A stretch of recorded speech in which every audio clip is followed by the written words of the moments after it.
Well, I'm poor, I'm broke, I'm living free. I ain't got a nickel or dime. I'm just living life in Tennessee, and I'm trying to catch a steamboat on time. Holy fuck. Trying to catch a steamboat on time. So we're going to Andrew's house. Andrew from Golden Horseshoe BBQ, and we're gonna make some delicious sandwiches, working on the next special here. Found this guy doing his own thing as well in the backyard.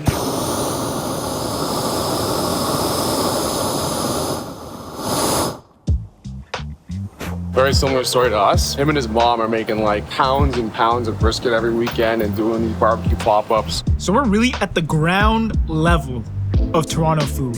We're out here scouting. When we're not in the shop, we're out there finding the best food that we possibly can. You haven't even heard of this food. Your friend hasn't even heard of this food. This dude is 17 years old in his mom's basement. All right, let's try that one more time. He's 23, and he's got a 15-foot offset smoker on his driveway in Lawrence Park in Toronto. Now, what does that mean for him? He started off in the backyard like us in 2021, as most guys do.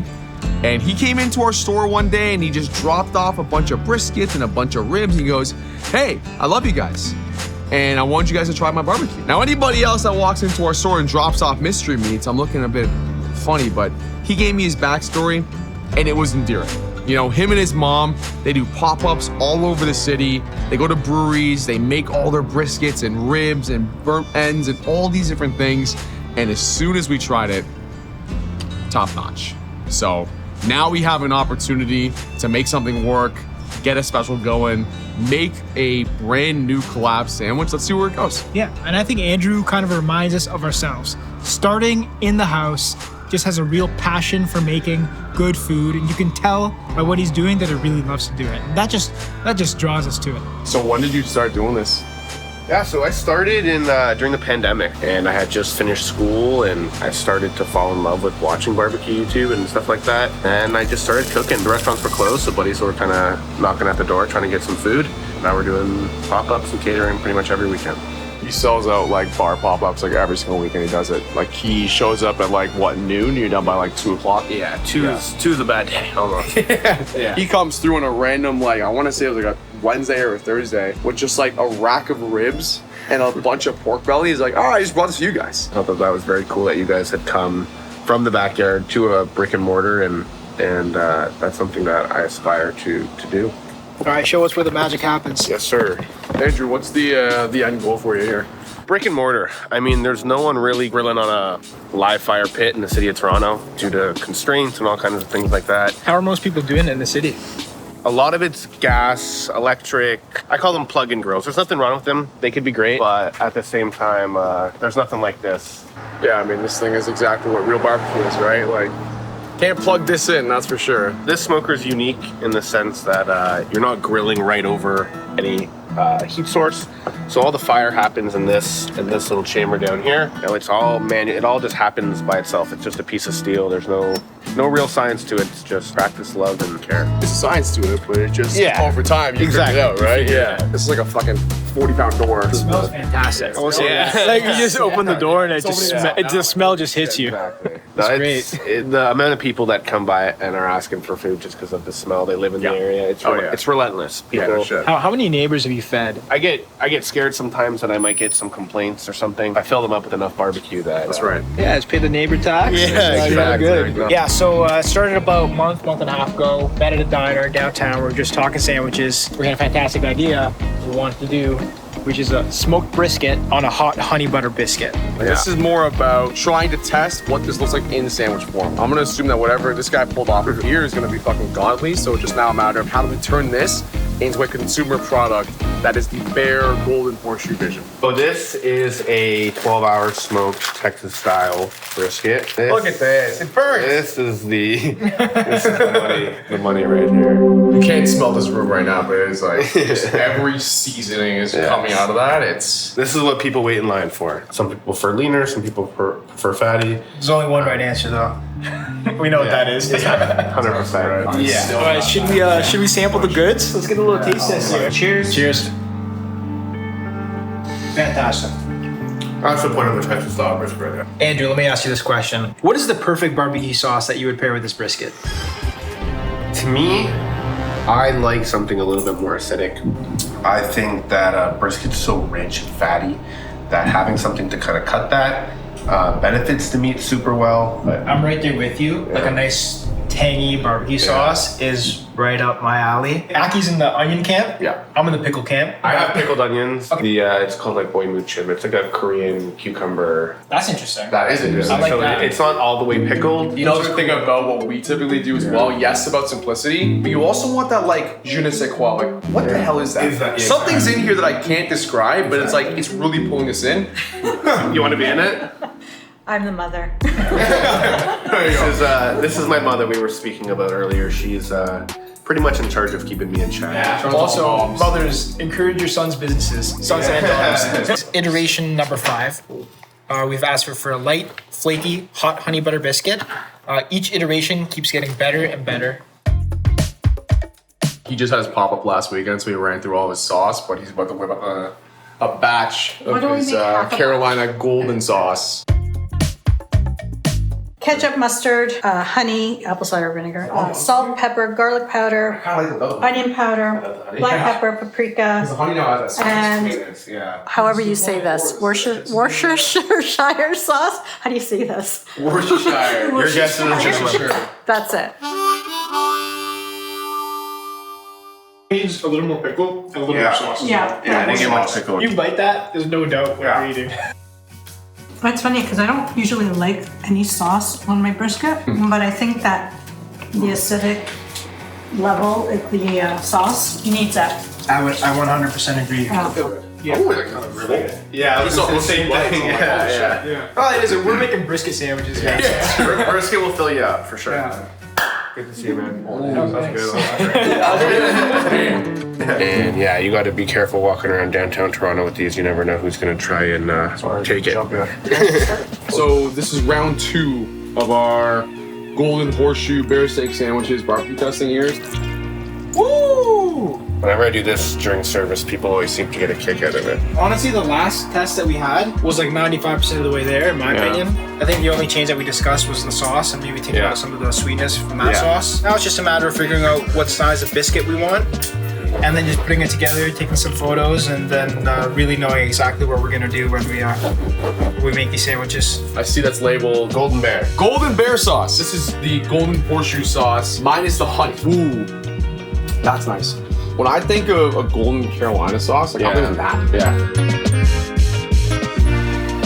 What do you want to taste? I think the brisket has enough fattiness in there that if you bite into it, you're gonna get fatty brisket first, and then I want that sauce to be in the bottom. A lot of people do down south when they're making a brisket sandwich. They'll get the bun, kind of like rub it in the grease of brisket. That's a good idea. Yeah, that little fucking Right. ring out you just did. Yeah, You have like a pool of that. Just layers of goodness, man. Like too much sauce. Too much sauce, yeah. I'll put as little sauce as possible. Yeah. I really want that brisket to just like Shine. shine. It's a lot more sweet, Which I like. Sweetness a lot more. I like it. In the finish. We want to try pickles on the bottom and sauce on top. I've been adamantly against pickles. I just tried all my life to try and like them and just never got to it. Just such a good add. And now it's like, but it does provide value. Yeah. It provides value where it needs to. Just bring it as cheap as possible to the consumer.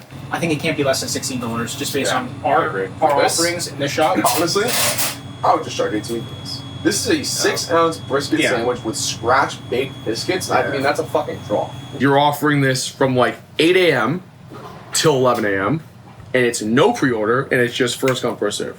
I kind of like that option better. I'm more on that side just because of like having a line and having the height. having to turn 5 or 6 people away at the end of that 8 to 11 thing, so that people are kind of like, oh shit, we got to go back tomorrow earlier. We got to think about how we want to market this because Andrew was saying, hey, we want the lineup of people outside. How can we get the people there before we start? We were all talking about doing a barbecue party to sort of like tease the event, right? So are we doing cold drop or lukewarm drop?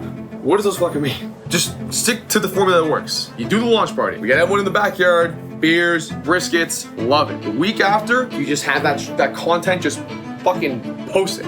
This is how we blew everything up, man. For 2 months straight, you could not escape bear steak I sandwiches. kind of hate it though. Yeah, I know you hate it. You also are not an Instagram guy. I don't target you. I target me. Because I'm interested in them. I don't really care about that. I'm saying we're trying to tell the foodies, the people, like, announce more or less this is happening, right? The only reason I really like backyard barbecue parties is when you guys first said it, because we all started in the backyard. Yes. And it just kind of sums up. So organic and genuine to all of our backstories that I'm not even proposing anything else. You chill out. I will schmooze. All you gotta do is enjoy the party. But I think the backyard party is the best form of advertisement for this collaboration.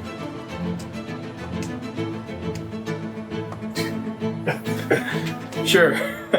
There it is. Perfect. Top Sold! questions. I have people who, like, honestly, if there's like a little slow part in my service, they'll come up to me and they'll just like lecture and like interrogate me about like, oh, so how do you wrap? What temperature are you wrapping at? Okay, so this is predominantly white male dads from the ages of 45 to about 65. Yes. 100%. Yes. Yeah. They love talking about it. I don't think it's a white male dad. I think it's all different kinds of colors. It's a dad thing in particular. Yeah, okay, here we go. PC Ricky. Just wrapped up a very successful second R&D with Andrew. Where are we at next? Yeah, doing what we normally do when we're not working, and that's eating. And we like to eat good. So Patrick Tomaso invited us to a new restaurant in St. Catharines called Fat Rabbit. I was going back and forth with the chef there, and the restaurant looks amazing. He's in St. Catharines. It's not necessarily a destination, but we'll see what we got in stores. Off day.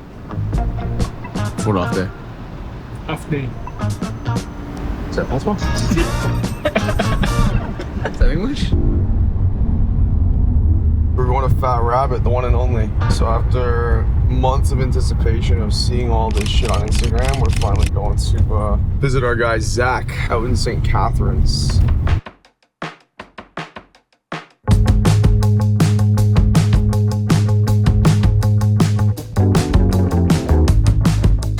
So I'm here with Mr. Rick Rubin, Patrick Tomaso. We're here at Fat Rabbit in St. Catharines, and we're just gonna see what happens. That's it.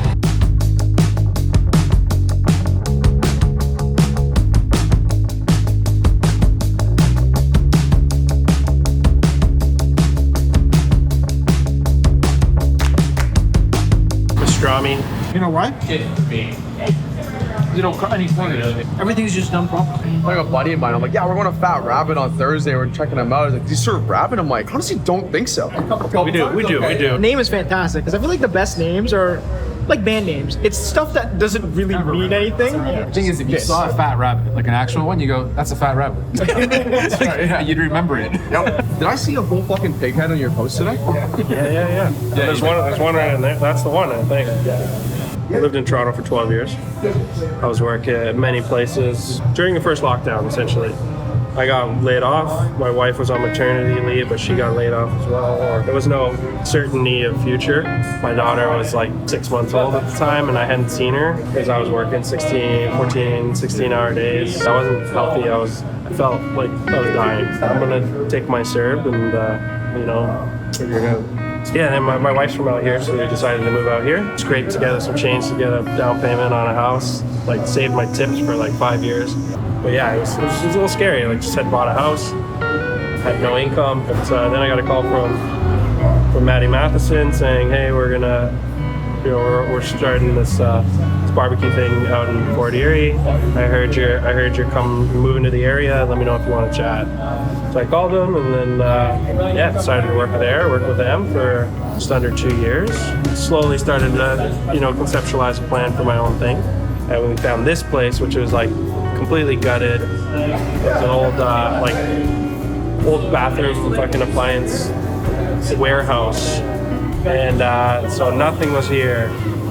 But as soon as I walked in, I saw the layout. I saw everything. I was like, this is it. It's happening. Hearing Zach's story and seeing the success that he's had really makes you feel good, because as fellow food entrepreneurs, we understand what it takes to build a business, and there is a lot of sacrifice, and everybody that works in the industry can understand that and can attest to that. As much joy and excitement that there is in it, it's really hard. And seeing Zach build this restaurant, have it be successful, is music to our ears, and we're really, really happy for him. Top of my squad, man, just on this red bench outside Fat Rabbit, digesting the absolutely amazing meal that we just ate. Just enjoying life. Look at this fucking jabroni. You're sitting on benches now? Beautiful summer day, 25 degrees, sunny, St. Catharines. Fantastic, good time to be alive. This is how Ricky and I get paid at Bear Steak Sandwiches. Yeah, we're also having a sit really on the bench. busy day at our We show. are? Yeah, very busy. I can't do it first. I'm not shy. The brisket on a hot honey butter biscuit. Fantastic name, by the way. So today we're doing the first debut, the maiden voyage of that sandwich. And we got some of the best food people in the city. We got Matt from Sultana making his own cheese. We got Reza from We got Reza. We got Reza from Macedeli. We got Harvey and John from Renaissance Pizza, some of the best Detroit slices in the city of Toronto. We have Patrick and his brother, just immaculate taste. Great guys, loves film, but great taste. And we have the man of the hour, Andrew, smoking those great briskets in his front yard with that 15-foot offset smoker. It speaks for itself. First of all, thank you to Andrew and lovely Mama for helping and hosting us here. This is gonna be the Bear Steak Sandwiches Golden Horseshoe BBQ collaboration special for September. It's a brisket on a hot honey butter biscuit. September special starting September 8th, every Sunday. Heck yeah. Brisket on a hot honey butter biscuit. Well, butter my biscuits. That's a whole lot of cow. Brisket, brisket, brisket on a hot honey butter biscuit. Best fucking sandwich I ever had. Perfectly flaky, buttery biscuit. Tender, smoky brisket. What more could you have? Oh yeah, a spicy pickle and some sweet barbecue sauce. That thing's fucking awesome. I don't often give reviews, but this one warranted it. 10. 10 out of 10. Would eat again. Suck your mom. And then I looked away. This is Big Yapper. Big yappers. Big yappers. This is the loudest corner of the room. The loudest corner of the room right here. These guys, big yappers. I know Aki's a loud guy, but did he meet his match with Harvey? He just brings out of me too, like, I'm loud as it is, but now I'm fucking yelling. Brisket on a hot honey butter biscuit. Well, sounds better than when Ricky says it. I think the brisket, people who have not had you before are now very aware of the Golden Horseshoe BBQ brand. And that's kind of what we're doing here is we wanted to put that as like the star of the show. Right?